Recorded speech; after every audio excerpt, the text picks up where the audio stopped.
हनुमान् श्रीपदो वायुपुत्रो रुद्रो नघोजरः अमृत्यवीरवीरश्च ग्रामवासो जनाश्रयः धनदो निर्गुणः शूरो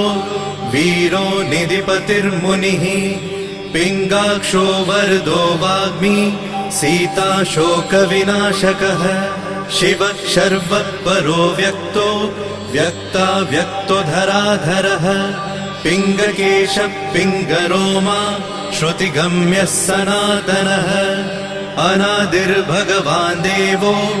विश्वहेतुर्जनाश्रयः आरोग्यकर्ता विश्वेशो